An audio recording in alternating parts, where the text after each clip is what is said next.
अरे सबको और आगे आ जाइए जो लोग सुनना चाहते हैं। ये जो पुरुषोत्तम अधिक मास है, ये कितना पवित्र है इसका कुछ अंदाज़ा नहीं है। इसका महात्म्य असीमित है। थोड़ा सा इसमें दिग्दर्शन कराया जाता है कि 12,000 साल तक अगर कोई व्यक्ति गंगा स्नान करे, क्या करे? 12,000 साल तक गंगा स्नान। 12,000 साल तक कोई व्यक्ति गंगा स्नान करे, क्या 12,000 साल तक कोई गंगा स्नान करे निरंतर? निरंतर मतलब कोई नागा नहीं, कोई अंतर नहीं। 12,000 साल तक कोई व्यक्ति गंगा स्नान करे तो जो फल मिलता है पुरुषोत्तम अधिक मास में, अगर सही चेतना में कोई व्यक्ति कहीं भी स्नान कर ले तो बराबर है। एक बार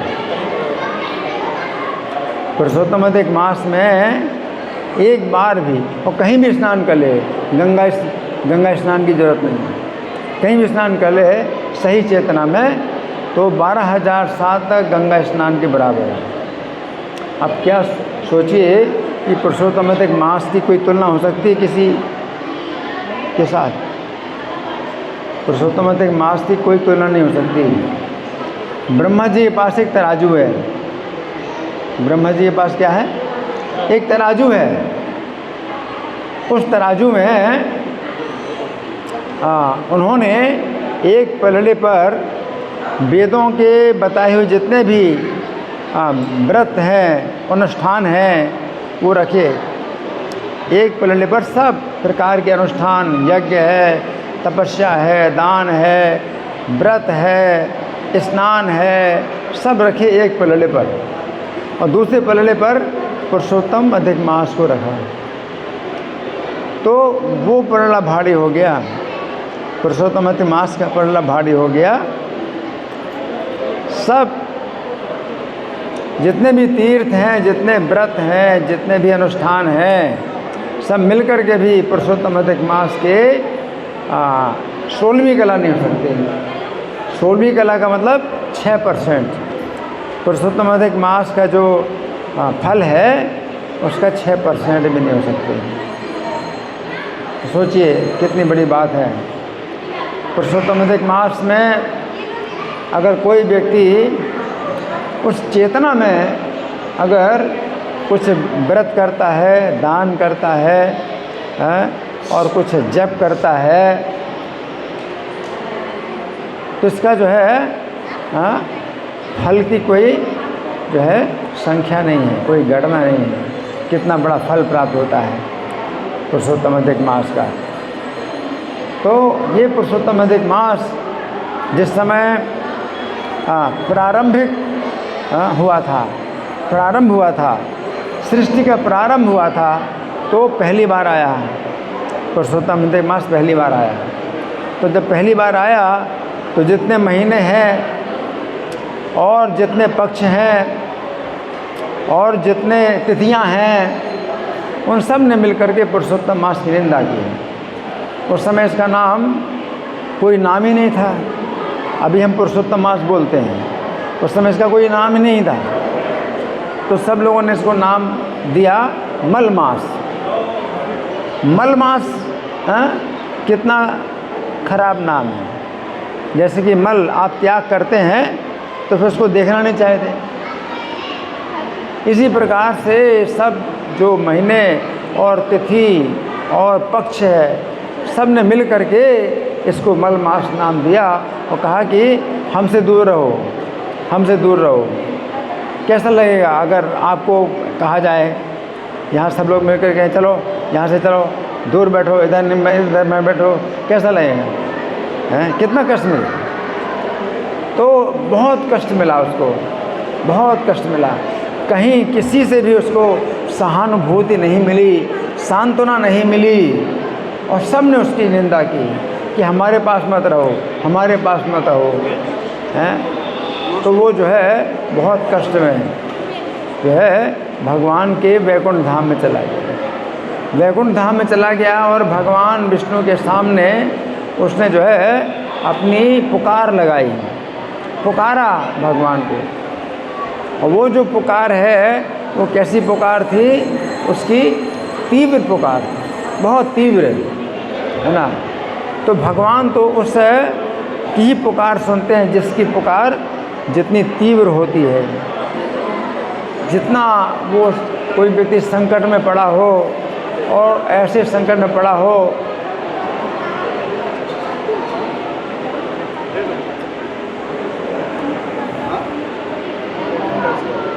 हरे कृष्णा, कोई व्यक्ति ऐसे संकट में पड़ा हो जिसमें कोई भी उसको ना मिले सहायता करने वाला, तो भगवान सुनते हैं। भगवान उसी की पुकार सुनते हैं जिसकी पुकार सुनने वाला कोई नहीं है, और वो पुकारे इसी प्रकार से कि तुम्हारे सिवा और कोई मेरा नहीं है। तो ये जो मल मास था वो वैकुंठ में जा कर के वो जो है बहुत दीनता के साथ और तीव्र वेदना के साथ उसने भगवान को जो है पुकारा कि आप मेरे कष्ट का आप जो है क्यों नहीं दूर कर रहे हैं। आपने द्रौपदी का कष्ट दूर किया था। जिस समय द्रौपदी के साथ अन्याय हो रहा था तो आपने द्रौपदी के इज्जत की रक्षा की थी, है। तो मेरी रक्षा क्यों नहीं कर रहे? मेरी भी हालत द्रौपदी के समान है। सबके बीच में जैसे द्रौपदी को नग्न किया जा रहा था, उसी प्रकार मेरी भी सब लोगों ने जो है निंदा की है, तिरस्कार किया है। जिस समय गजेंद्र संकट में था, गजेंद्र के पैर को मगरमच्छ ने पकड़ा और गजेंद्र की रक्षा करने वाला कोई नहीं। जितने हाथी उसके परिवार के थे और हथिनियाँ थीं, क्या कर सकते? एक हाथी का पैर मगरमच्छ पकड़ ले पानी के अंदर तो हाथी मिल कर के उस हाथी की रक्षा नहीं कर सकते, और सब चले गए, उसको छोड़ करके चले गए। और वो संकट में पड़ा, भगवान को पुकारता है। तो आपने गजेंद्र की रक्षा की थी, उसी प्रकार से मेरी भी हालत है, और आप मेरी रक्षा क्यों नहीं कर रहे? तो उन्होंने जो है बहुत से ऐसे नाम गिनाए जिन्होंने भगवान की को पुकारा था और भगवान ने रक्षा की थी, और आप मेरी रक्षा क्यों नहीं कर रहे? आपकी वो दया जो हमेशा अभी तक बनी रही भक्तों के ऊपर, वो दया आपकी कहाँ चली गई? इस प्रकार से उसने जो है भगवान को जब पुकारा तो भगवान विष्णु जो है बड़े द्रवीभूत हो गए, और उन्होंने कहा कि देखो, वैकुंठ धाम में तो किसी को कोई कष्ट होता नहीं। जो आ जाता है वैकुंठ धाम में तो उससे कोई कष्ट नहीं होता है। तुम्हें किस बात का कष्ट है बताओ? हे वत्स, तुम जो है किस लिए इतना कष्ट का अनुभव कर रहे हो? तुम्हारा कष्ट तो तुम बताओ, तुम्हें क्या कष्ट है? तो उसने कहा कि प्रभु, मेरा तिरस्कार सब तिथियों ने किया, पक्षों ने किया, महीनों ने किया। क्या आप नहीं जानते हैं? आप आकाश के समान सर्वत्र व्याप्त हैं, तो आप क्या नहीं जानते हैं? और फिर अपने स्वामी को सेवक बार बार अपना कष्ट बताए, वो भी अच्छा नहीं है। मैं अपने कष्ट को बार बार आपको बताऊं, वो भी अच्छा नहीं है ना। तो फिर भगवान जो है उसके ऊपर बहुत द्रवीभूत हो गए, और उन्होंने विचार किया कि हे वत्स, तुम्हारा कष्ट तो ऐसा है कि इसका कोई उपाय नहीं दिखाई पड़ता, परंतु तुमने मेरी शरण ली है तो मैं ज़रूर कुछ उपाय करूँगा। यहाँ से 50 करोड़ योजन ऊपर श्री कृष्ण का गोलोक धाम है। वैकुंठ से ऊपर 50 करोड़ योजन जो है गोलोक धाम है। जहाँ पर श्री कृष्ण रहते हैं 2 भुजाओं वाले कृष्ण हैं। वैकुंठ में 4 भुजाओं के विष्णु हैं और गोलोक में 2 भुजाओं के कृष्ण हैं। तो 2 भुजाओं के जो श्री कृष्ण हैं, हाँ, वो तुम्हारी रक्षा कर सकते हैं, लेकिन तुम मेरे साथ चलो। तो भगवान विष्णु उस इस मलमास का हाथ पकड़ करके वैकुंठ से जाते हैं गोलोक धाम में। और गोलोक धाम में जाते हैं तो दूर से ही वहाँ का जो प्रकाश है, इतना तीव्र प्रकाश है कि भगवान विष्णु की भी आंखें चकाचौंध हो रही थी। तो बड़ी कठिनाई से भगवान विष्णु अपने आँखों को खोलते हुए और धीरे धीरे आगे बढ़ते रहे और मलमास को अपने पीछे कर लिया। कि जब भगवान विष्णु को भी परेशानी हो रही है उस प्रकाश में आगे बढ़ने में, तो वो मलमास क्या करे। तो मलमास को अपने पीछे कर लिया और भगवान विष्णु जो है धीरे धीरे वहाँ पर पहुँचे, गोलोक धाम में पहुँचे। और भगवान कृष्ण जहाँ बैठे थे, उस सभा में भगवान विष्णु इस मलमास को लेकर के चले गए। भगवान विष्णु ने श्री कृष्ण की स्तुति करी और श्री कृष्ण की आज्ञा लेकर के एक आसन पर बैठे। तो भगवान श्री कृष्ण ने देखा कि जो मलमास है ये बहुत रुदन कर रहा है। तो भगवान कृष्ण कहते हैं ये तो गोलोक धाम है, यहाँ तो किसी प्रकार का किसी को भी कष्ट नहीं है। ये कौन है जो यहाँ कष्ट पा रहा है, इसे क्या कष्ट है। तो भगवान विष्णु खड़े होकर के भगवान कृष्ण के सामने मलमास का कष्ट बतलाते हैं। किसका जो कष्ट है इसे दूर करने वाला कोई नहीं है। अब आपके सिवा इसका कष्ट कोई दूर नहीं कर सकता, और आप इसका कष्ट दूर कर दीजिए तो मेरा भी आना सफल हो जाएगा, क्योंकि मैं अपने सब काम छोड़ करके वैकुंठ से आपके पास आया हूँ। तो भगवान कृष्ण कहते हैं कि हे विष्णु, आप जो इसका हाथ पकड़ करके यहाँ लाए, इससे आपका बहुत यश फैलेगा। और इसको जिस प्रकार से सभी महीनों ने, तिथियों ने, पक्षों ने तिरस्कार किया है, तो अब मैं इसका स्वयं स्वामी बन जाता हूँ और इसको अपना नाम दे देता हूँ। तो पुरुषोत्तम नाम जो मेरा वेदों में प्रसिद्ध है और समस्त लोकों में प्रसिद्ध है, वो पुरुषोत्तम नाम मैं इस महीने को देता हूँ। अब ये मेरे नाम से ही ये महीना जाना जाएगा और इसको मैं सब महीनों से ऊपर, सब महीनों से श्रेष्ठ मैं इसको कर दूंगा। और अब आप इस पुरुषोत्तम मास को अपने साथ लेकर के वैकुंठ में जाइए और अब इसका हमेशा के लिए कष्ट दूर हो गया। तो इस प्रकार भगवान विष्णु मल मास को अपने साथ लेकर के वैकुंठ में आ गए और वैकुंठ में इसको स्थान दिया और भगवान विष्णु के साथ जो ये पुरुषोत्तम मास है ये रहने लगा और इसका जो है अब सुख का जो है सीमा नहीं रही, बहुत सुखी हो गया। और भगवान कृष्ण ने इस पुरुषोत्तम अधिक मास को इतना महत्व दिया कि कोई व्यक्ति अगर 9000 साल तक तपस्या करे, जैसे कि मेधावी मुनि की कन्या, उसने शिव जी को प्रसन्न करने के लिए 9000 साल तक तपस्या की और वो तपस्या भी कितनी कठिन थी, कोई सोच भी नहीं सकता। गर्मी के दिनों में ये जो कन्या थी ये पंचाग्नि तपती थी, 5 प्रकार की अग्नि सहन करती थी। गर्मी के दिनों में 5 प्रकार की अग्नि क्या होती है? पहली अग्नि है ऊपर से धूप है, सूर्य खुले मैदान में बैठती है सूर्य के नीचे। दूसरी गर्मी है नंगी ज़मीन में बैठना। ये दूसरी गर्मी है। और तीसरी गर्मी है भूख की गर्मी, भूख सहन कर। चौथी गर्मी प्यास की गर्मी।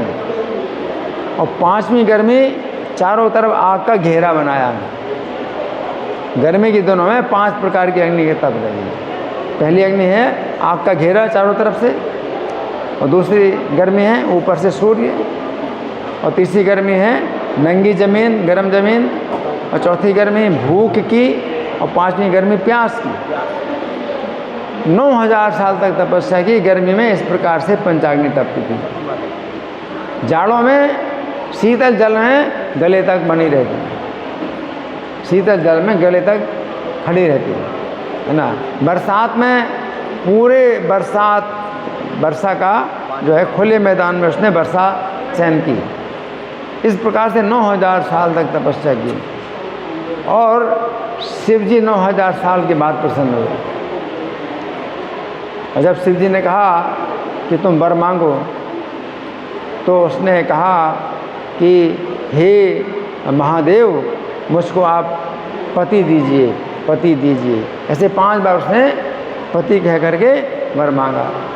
तो शिव जी ने कहा ठीक है, तुमने 5 बार जो है पति का जो है शब्द लेकर के वर मांगा है, तो तुम्हें 5 पति प्राप्त होंगे। तो इस समय ये जो कन्या थी ये बड़ी दुखी हो गई। उसने कहा कि हे महादेव, आपकी कृपा से तो मेरी रक्षा होनी चाहिए, और ये तो आपने मेरे लिए बड़ी लज्जा की बात पैदा कर दी। एक स्त्री के 5 पति तो कभी सुने नहीं गए। एक पुरुष के 5 पत्नियां हो सकती हैं, लेकिन एक पत्नी के 5 पति नहीं हो सकते। तो आपने 5 पति का वरदान दिया मुझे, तो ये जो है मेरे लिए बड़ी लज्जा की बात है। तो शिव जी कहते हैं कि देखो, इस जीवन में तो तुमको पति का सुख मिलेगा ही नहीं, इस जीवन में तुमको पति का सुख नहीं मिलेगा, और अगले जीवन में तुम्हें 5 पति प्राप्त होंगे। और चूंकि तुमने पुरुषोत्तम मास की अवहेलना की है, इस कारण से हम भी प्रसन्न नहीं हैं तुम्हारे ऊपर। तो शिव जी क्या कहते हैं, क्योंकि ये मेधावी मुनि की कन्या को जो है दुर्वासा मुनि ने पहले कहा था कि तुम पुरुषोत्तम मास का जो है कुछ व्रत और नियमों का पालन करो, तो तुम्हारा सौभाग्य खुल जाएगा। लेकिन इस कन्या ने दुर्वासा मुनि से बहस की और उनकी निंदा की कि ये मल मांस है, आप इसकी क्यों तारीफ़ करते हैं, आपको क्या लज्जा नहीं आती ऐसा कहने में कि मैं इसमें व्रत करूं। तो इस तरह से इस कन्या ने दुर्वासा मुनि को डांटा। तो दुर्वासा मुनि ने कहा कि देखो, तुम्हारा जो है जो अपराध हुआ है, पुरुषोत्तम मास की जो निंदा हुई है, तो मैं तो तुम्हें शाप नहीं दे रहा, लेकिन तुम्हें इसका दंड इस जीवन में या अगले जीवन में कभी न कभी भोगना पड़ेगा। और ये कह करके दुर्वासा मुनि चले गए।